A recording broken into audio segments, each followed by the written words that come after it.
ये कहानी है घने जंगल में बसे एक छोटे से गांव की, जहां गरजते बादलों के साथ कई दिनों से लगातार बारिश हो रही थी। इस गांव में बहुत कम लोग रहते हैं। सब लोग भाईचारे और प्रेम भाव से मिलजुल कर रहते हैं। बरसात के समय गांव में बिजली कम ही रहती है। अक्सर रात में तेज बारिश में बिजली चली जाया करती है। लोग अपने घरों में दिया और अलाव जलाकर ही अपना काम चलाते हैं। अब अगस्त का महीना लगभग खत्म होने को था और सितंबर का महीना शुरू होने वाला था। रोज की तरह आज रात भी बिजली गुल हो गई थी। गांव के जाने माने नवयुवक शर्मा जी के इंतजार में बैठे थे। आज भी रोज की तरह बत्ती गुल हो गई। ओह अच्छा, इस बहाने से कहानियां किस्से सुनने का मौका तो मिल ही जाता है। हाँ, यह बात तुमने बहुत सही कही। पर इस अंधेरे में शर्मा जी की कहानियां किससे न सुने तो कुछ खाली सा लगता है। ओ प्रकाश, वो कोई किस्से कहानियां नहीं है। शर्मा जी जो कुछ भी सुनाते हैं वो अपने साथ घटी घटनाएं सुनाते हैं, जो कि उनके साथ बहुत पहले हो चुकी है। ये लोग आपस में बात कर ही रहे थे, तभी इस सन्नाटे के माहौल में पैरों की आवाज आनी शुरू होती है। क्या हाल है? कैसे हो सब? लगता है सब मेरे इंतजार में बैठे हैं। हाँ, आज रात फिर गांव की बत्ती गुल हो गई। अच्छा है, तुम जैसे नौजवानों के साथ बात करने का मौका मिल जाता है। मुझे यह बात बहुत अच्छी लगती है कि लाइट जाने पर सब लोग एक साथ पेड़ के नीचे बैठकर गपशप करते हैं, अपने कहानी किस्से एक दूसरे को सुनाते हैं। एक सच्ची घटना का माहौल बना देती है। हमारे समय में तो लाइट का नामो निशान भी नहीं था। बस जो सेठ लोग रहते थे वो ही अपने घरों में लाइट की सुविधा प्राप्त कर सकते थे। हम जैसे गरीब लोग शाम होते ही खेत से घर आकर खाना वाना खाकर घर के आंगन में गपशप करने बैठ जाते थे। तो शर्मा जी, आज आप हमें कौन सी घटना सुनाएंगे और क्या जो घटना आप हमें सुनाते हैं वो सच में आपके साथ घट चुकी है? हाँ, मैं इस गांव का पुराना आदमी हूँ। मैं इस गांव के एक एक कोने से वाकिफ हूँ। तो क्या जो मैं तुम लोगों को कहानी सुनाता हूँ वह सब एक मनगढ़ंत कहानी है? पर ऐसा बिल्कुल नहीं है। बेटा, मेरी उम्र अब लगभग 70 साल से ऊपर चल रही है। मैंने नौकरी के आधार पर हर एक एक गांव में डॉक्टर की नौकरी की है। एक एक गांव की अलग अलग सच्ची घटना मेरे साथ घट चुकी है। वही कहानियां मैं तुम लोगों को सुनाता हूं। क्या शर्मा जी, इसका मतलब आपने सच में भूत देखे हैं? फिर आज आप अपनी आंखों के सामने देखी सच्ची घटना जिसे देखकर आज भी आपको डर सा लगता हो, आज वो घटना आप हमें भी बता दीजिए। ठीक है, आज वो कहानी बताता हूं जिसे सोचने से ही पसीना आ जाता है। उम्मीद है यह घटना तुम्हारे दिल में डर पैदा करेगी। ये कहानी तब की है जब मैं जवान हुआ करता था। लगभग मेरी उम्र 25 वर्ष की थी जब मैं गांव से कुछ दूर भागलपुर में एक दफ्तर में काम करता था। रेलवे स्टेशन पर आखिरी ट्रेन आई जिसमें से मैं और एक और आदमी उतरे, जो कि कुछ अजीब था। रात के करीब 12 बज चुके थे। स्टेशन पर दूर दूर तक कोई भी नजर नहीं आ रहा था। ये तो जाहिर था कि इस वक्त स्टेशन पर कोई भी ऑटो रिक्शा नहीं मिल सकती। मेरा घर स्टेशन से काफी दूर था। पैदल जाने में लगभग 1 से 2 घंटा तो लग ही जाता। मेरी नई नई नौकरी लगी थी, जिस कारण मुझे इतनी मेहनत करनी पड़ रही थी। फिर वह आदमी जो ट्रेन से मेरे साथ ही उतरा था, वो पैदल ही आगे बढ़ना शुरू कर दिया। मैंने पीछे से आवाज लगाई, अरे भाई साहब रुकिए, आप कहाँ जा रहे हो? अरे भाई, यहाँ खड़े रहने से तो बढ़िया ही है कि मैं पैदल ही अपने घर पहुंच जाऊं। भले ही थोड़ा समय लगे, लेकिन यहाँ रुकने से तो अच्छा ही है। मेरा गांव काशीगर यहाँ से लगभग 10 किलोमीटर दूर है। और आपको कहाँ जाना है? अरे भाई, जाना तो मुझे भी काशीनगर ही है, पर काशीगर का यह रास्ता तो जंगल से होकर जाता है ना। पैदल इतनी दूर अंधेरी रात में जाना क्या ठीक रहेगा?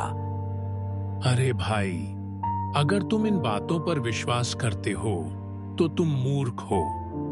मैं तो इन बातों पर बिल्कुल भी भरोसा नहीं करता। तुम्हें भी काशी नगर ही जाना है तो चलो फिर मेरे साथ। दोनों साथ मिलकर चलते हैं। वह व्यक्ति यह सब बोल तो रहा था, लेकिन मेरा उस व्यक्ति पर विश्वास करना मेरे लिए सबसे बड़ी भूल हो गई। मैंने उस व्यक्ति की बातों पर विश्वास कर लिया और उसके साथ गांव जाने के लिए हाँ कर दी। चारों तरफ अंधेरा ही अंधेरा। आसमान में बिजली कड़कने के साथ एक अलग ही सन्नाटा था। बारिश भी धीरे धीरे अपनी रफ्तार बढ़ा रही थी। बारिश की बूंदें भी अब बदन पर सुई चुभने सा लग रही थी, पर हम दोनों आगे बढ़ते ही चले जा रहे थे। कुछ समय बाद बहुत तेज बारिश हुई। आसमान में जोर जोर से बिजली खड़कने लगी। अब हमें लगा कि अब कहीं रुक जाना ही ठीक रहेगा। हमने सामने एक बड़ा वृक्ष देखा और वहीं पर हम दोनों रुक गए।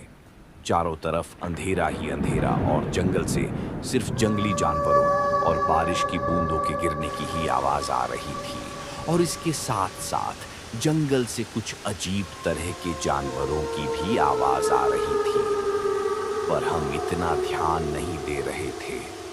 बस हमें इंतजार था कि किसी तरह बारिश धीमी हो जाए या फिर रुक जाए।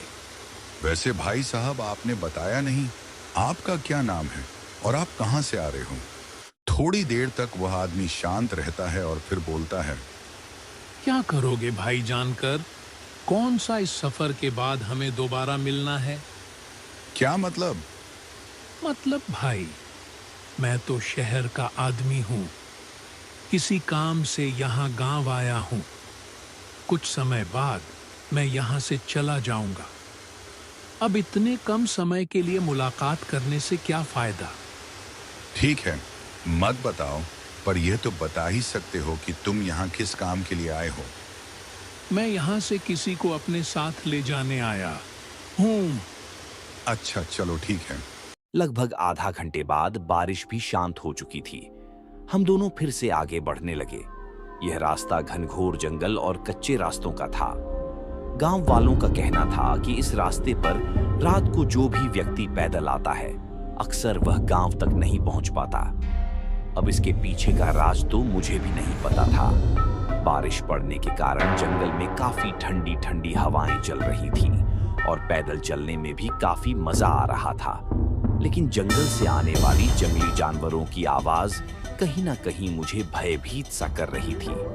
यह व्यक्ति मुझे कुछ अजीब सा लग रहा था, क्योंकि यह ना ही मुझे अपना पता बताना चाहता था और ना ही यह मुझसे बातें करना चाहता था। यह सिर्फ मेरे साथ आगे बढ़ता ही चला जा रहा था। इसे मानो बिल्कुल भी डर ना लग रहा हो।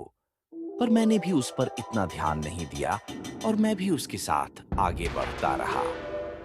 तभी हमें सामने एक बोर्ड दिखता है जिस पर लिखा था, अगर आ गए हो तो लौटकर मत जाना और अगर जा रहे हो तो वापस मत आना। मुझे यह पढ़ने के बाद कुछ समझ नहीं आया और मैंने उस व्यक्ति से पूछा, अरे भाई, इस बोर्ड पर क्या लिखा है? क्या तुम कुछ समझ पा रहे हो? मुझे तो कुछ समझ नहीं आ रहा। चलो छोड़ो, हमें आगे बढ़ना चाहिए। काफी रात हो चुकी है। ज्यादा वक्त बर्बाद करना हमारे लिए सही नहीं है। हाँ भाई, आप ठीक कह रहे हो। फिर से हम दोनों आगे बढ़ने लगे। जंगल से कभी भेड़िए की आवाज तो कभी उल्लू की आवाज लगातार आ रही थी। बारिश रुकने का नाम ही नहीं ले रही थी, बल्कि इस बार तो बारिश ने हद ही पार कर दी। बारिश बहुत तेज पड़ने लगी। हम दोनों भाग भाग कर जल्दी से कुटिया के पास पहुंचे, जो कि सुनसान पड़ी थी। उसमें कोई नहीं था, लेकिन हमने अंदर जाना उचित नहीं समझा, इसलिए हम दोनों बाहर ही खड़े रहकर बारिश रुकने का इंतजार करते रहे। थोड़ी देर बाद ही जंगल से अजीब अजीब आवाजें आने लगी, मानो कभी किसी औरत के रोने की तो कभी किसी बच्चे की रोने की। मुझे यह सुनकर काफी डर लगने लगा और मैंने उस व्यक्ति से कहा, अरे भाई, क्या ये सब आवाजें सुनी तुमने? हाँ भाई, आवाज तो सुनाई दी मुझे भी। लगता है कोई मुसीबत में है। पर भाई इतनी रात को कौन औरत यहाँ जंगल में आई होगी? चल कर देखते हैं। क्या पता वह मुसीबत में हो, इसीलिए रो रही हो। फिर मैं और वह व्यक्ति दोनों आगे बढ़े। बारिश अभी भी लगातार पड़ रही थी। कुछ समय बाद किसी की पायल की आवाज भी आने लगी। हम दोनों ने धीरे धीरे उस आवाज का पीछा करा। चारों ओर जंगली जानवरों की आवाज और काला अंधेरा और बिजली की आवाज के साथ साथ ये सभी आवाजें मुझे कुछ ठीक नहीं लग रहा था। मैंने उस व्यक्ति से कहा, अरे भाई साहब, मुझे ये सब कुछ ठीक नहीं लग रहा, हमें यहीं रुक जाना चाहिए। कुछ देर तक उस व्यक्ति का कुछ जवाब नहीं आया और जब मैंने पीछे मुड़कर देखा तो वह व्यक्ति कहीं नहीं था। यह देखकर तो मेरी रूह कांप गई। मुझे बहुत डर लगने लगा। अब वह पायल की आवाज और उस औरत के रोने की आवाज और जोर जोर से आने लगी। फिर मैं वहां 1 मिनट भी नहीं रुका और अपने गांव की ओर बढ़ने लगा। अब वह सब आवाजें शांत हो चुकी थी। मैं अपने तेज कदमों से आगे बढ़ते जा रहा था। तभी सामने फिर से मुझे वही अजीब बोर्ड दिखता है जो कि मुझे शुरुआत में दिखा था। मैं यह देखने के बाद अचंभित रह गया, क्योंकि जो बोर्ड जंगल के शुरुआत में था वो जंगल के इतने अंदर आने के बाद दोबारा कैसे आ गया। मुझे अब सच में बहुत डर लगने लगा। थोड़ी देर बाद फिर से उस औरत के रोने की आवाज आने लगती है और लग रहा था वह मुझे मेरा नाम लेकर पुकार रहा है। जब मैं उस आवाज के नजदीक गया तो देखा कि कोई आदमी खंडहर के नीचे खड़ा है। ठीक से वह दिखाई नहीं देता। जब मैं बहुत नजदीक गया और देखा तो वह वही आदमी था जो मेरे साथ था। मैंने पूछा, अरे भाई, कहाँ खो गए थे और अब यहाँ औरत की आवाज में क्यों रो रहे हो? तभी वह जोर जोर से हंसने लगता है। तभी बिजली की एक तेज गड़गड़ाहट के साथ आसमान में रोशनी सी होती है, जिससे वह व्यक्ति अपने असली रूप में आ जाता है और जोर जोर से हंसने लगता है। ये देखने के बाद तो मुझे लगा कि आज मेरा आखिरी दिन है। मैं डर के मारे एक जगह से हिल भी नहीं पाया। फिर मैंने हिम्मत करके भगवान जी का नाम लिया और वहां से भाग गया। मैं अपनी पूरी जान लगाकर वहां से भाग रहा था। मेरे पास उस समय भागने के अलावा और कोई दूसरा रास्ता नहीं था। मैं भागता रहा। अचानक से मेरी आंखों के सामने काला अंधेरा छा गया। सुबह जब मेरी आंखें खुली तो मैंने देखा कि मैं रेलवे स्टेशन पर पड़ा हुआ था।